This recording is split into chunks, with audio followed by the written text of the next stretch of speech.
Hello everyone and welcome to another episode of Esteban's Blood Box. We're here to talk about things metal, all things around metal and such.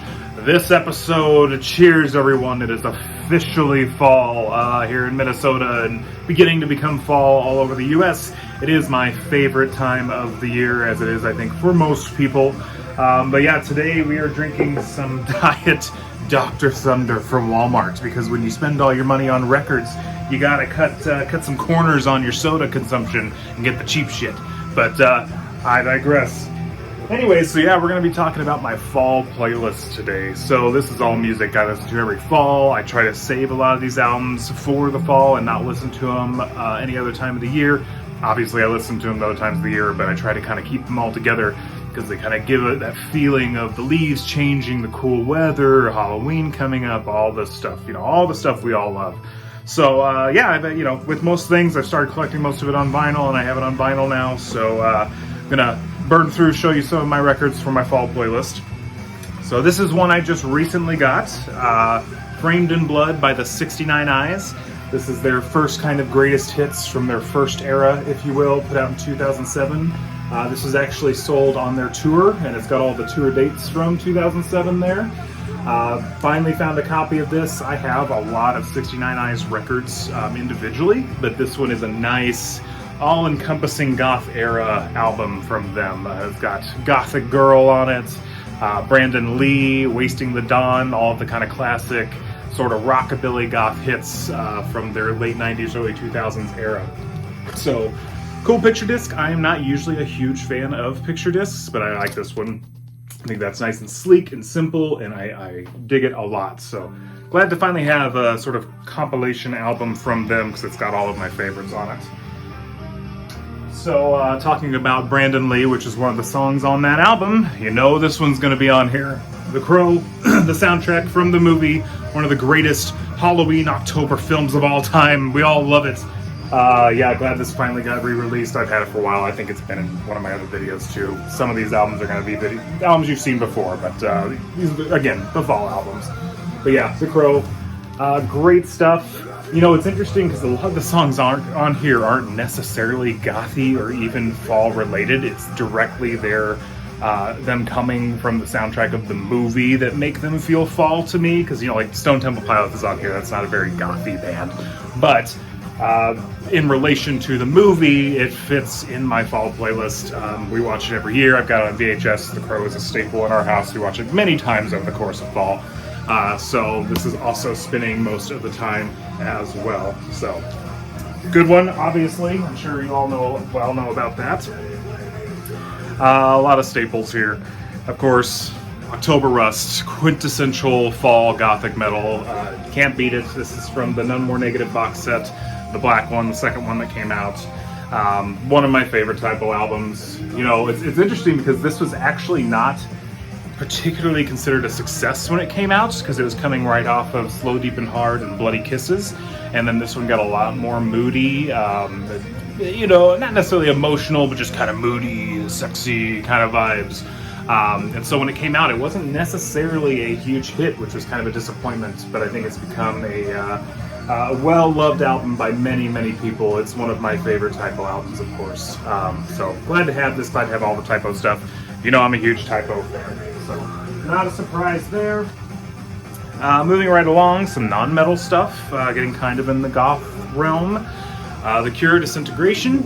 I really like The Cure. I don't love every album from them. Some of the stuff's just fine, but this one that's their goth album if they were to have a goth album. You know, I know they're considered goth, but maybe some era, you know, post-punk shoegaze is in there a little bit too, but this one was definitely their much more moody, fall, rainy vibes.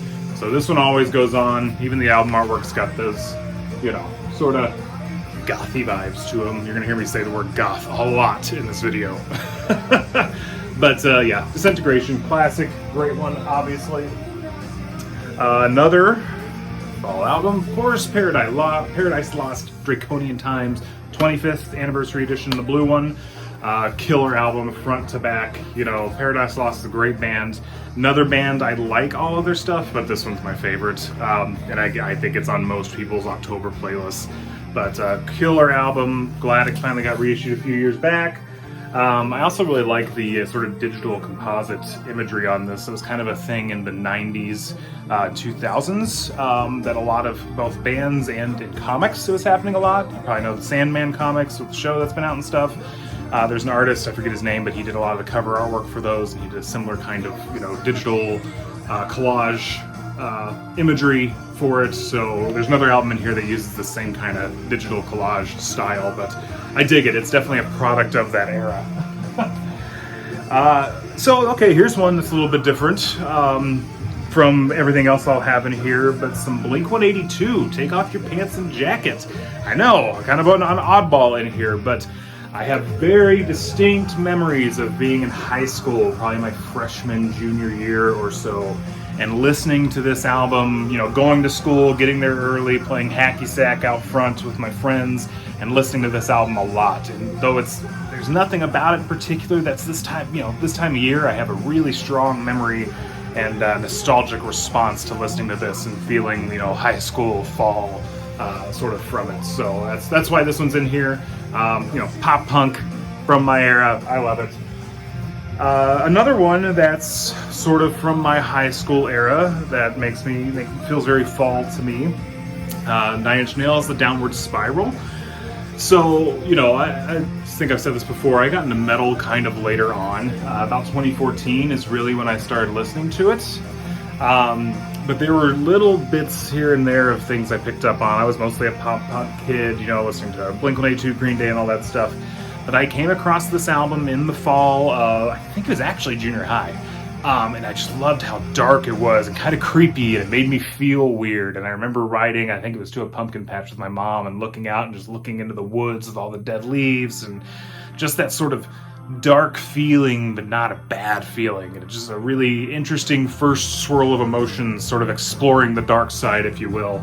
And so this one, of course, has that same thing, very nostalgic feeling of fall and the dead leaves and all of that. Really goes along with it. So that's why this one's on here. Obviously just a killer album. I love 9 Inch Nails, especially the 90s stuff. Absolutely fantastic. So that one's got to be on here. This one's one I just picked up from Goodwill for $2. The chilling, thrilling sounds of the haunted house put out by Disney in 1968, I believe. 1964. It's funny. I posted this once I picked it up on Facebook, and everybody that I know that is more in the Gen X generation said they loved this album and had it in their house. It was a very popular Halloween album. Interesting thing about it, I thought it was just going to be, you get those Halloween CDs and stuff that just sounds like chains and the wind. I thought it was just going to be that. But there actually is some narration on it with some stories that go along with it. So it's actually a more interesting listen than just listening to the sound effects, which is essentially what it was. Disney, had a cache of sound effects they were using for their cartoons and movies and stuff, and they decided to put out a fun Halloween album with those extra sound effects. And it is interesting. It's not necessarily all horror. I mean, there's things where it's like there's band 6 is Shipwreck. Number 7 is The Unsafe Bridge. 8 is Chinese water torture. Damn, Disney getting dark. But there's all sorts of stuff. The Birds, which is based on the Birds movie. But it's actually pretty solid. If you get a chance to pick this up, it's worth it. It is surprisingly good. Another fun little fact is this painting on the front of it is the original concept painting for the Haunted Mansion at Disneyland. So when they were designing that ride, this was the original artwork that was used to sort of get the vibe of the feel of what the ride was supposed to be. And I think the original painting sold in like 2001 for $3,000 or something like that, which isn't a lot for something Disney related. I'm not necessarily a big Disney fan or anything, but this is a cool little piece of history. So fun to have. Glad I picked it up. Moving right along, this one is fall, winter, all of it. I'm sure I've showed this one before, but Shape of Despair, Monotony Fields. Absolutely love this album. My favorite funeral doom album of all time. Beautiful front to back. Can listen to it anytime. It puts me in a great mood. It's so calming and heavy and dark. All a bunch of emotions that I think are interesting to go together, but I really, really, really love this album. This is a first press of it. I believe it has gotten a few represses since because it was a really hard album to find before. And I also enjoy other Shape of Despair stuff. I have most of their albums, but this is, by my opinion, their best album. I absolutely love this album. Just filled with that really heavy Funeral Doom, dirgy sound, but with the beautiful synths and there's some choirs in there and stuff. So if you haven't listened to this, absolutely give it a listen soon. It is fantastic. One of my all-time favorite albums. All right, next up, somewhat recent find for me in the last few years, November. This one is Ursa. Yeah, Ursa. Another one, man. A lot of my albums that are fit fall for me. Some of them are because obviously October Rust, obviously you're going to listen to that time of year. But a lot of other albums are just that I found them in the fall, so I have that nostalgia with it. And back in, I think it was 2019 is when I found this one. And it was right there in the fall, and so it fits right with it. But it also has that, moody sound that goes with it. It's kind of melodic death metal a little bit. It's Italian, and they kind of have a style that fits a little bit in the mellow death stuff. But really nice front to back, moody. This is the other album that I was talking about that kind of has the digital collage style on the album cover, which I really dig, though this is not a 90s album. This is 2016, I believe. Around 2016, I don't know if this was the repress that came out in 2016 or if the album came out in 2016, but it was a 2010s album, I believe. But a great one, absolutely worth checking out. Their other albums are good too, but this one's really solid. So give that one a listen. Back on the goth music, of course, Sisters of Mercy, Floodland. They're arguably and inarguably best album. The first one, First, Last, and Always, is fantastic. I forget the name of it, the one that came after it that has the honk on it. I like that one too, but this was Godfather of goth stuff going on, everything on it. This Corrosion, Mother Russia, Dominion, Lucretia, it just fits that straight 80s goth vibe to a T. And this is that the Moa Fidelity Sound Lab pressing of it. Sounds fantastic. Really just super, super classic goth stuff here. So you cannot go wrong with Sisters of Mercy. Fits fall perfectly. All right, next up, 1476, Wildwood and the Nightside. So this has, the Nightside was the EP that came out. The Wildwood is the album. Has one of my favorite 1476 songs of all time on it, which is Blackbird. What is it? Good Morning Blackbird. Yes, fantastic song. The first song I heard from him, what got me pulled into him. Beautiful album. Same thing, just something about it really fits fall well. Even the imagery, it's got that low sun in the sky, low in the sky light going on. Beautiful artwork, album artwork. Photo on the front, just a really, really spectacular album. Their album after this is probably their magnum opus so far. They do have a new album that will be coming out soon. I haven't got a lot of details on it yet, but they are in the works of recording a new album. Sounds like it's going to be fantastic. The one before that, Our Season Draws Near, is a spectacular album. They've really, both the guys in the band have tightened up their sound and their musicianship and everything with that. It's definitely a far more winter album in my mind. Of course, it also has album artwork that's in the snow, so this one fits more in the fall. This one holds a very special place in my heart, though. This is a band I just stumbled on one day. I've ended up being able to be kind of buddies with the guys in the band. Really good guys, really fantastic musicians. So if you haven't heard 1476, be sure to check this out. And Our Season Draws Near. Fantastic stuff. Alright, we're getting down to our last few here. Quick video today. Just going to show these together. You cannot go wrong with Lorena McKinnon. Pagan music, all sorts of mixed stuff. Canadian. She is very well loved and respected in Canada and around the world. Very little synth work on these. She plays most of the instruments herself. A lot of Middle Eastern instruments and classical European instruments from back in the era. This is the Mask in the Mirror, which was one of the earlier albums, and then the Book of Secrets, which is the first one I heard by her. This is my favorite. My favorite song of all time is The Mummer's Dance. Beautiful, beautiful stuff.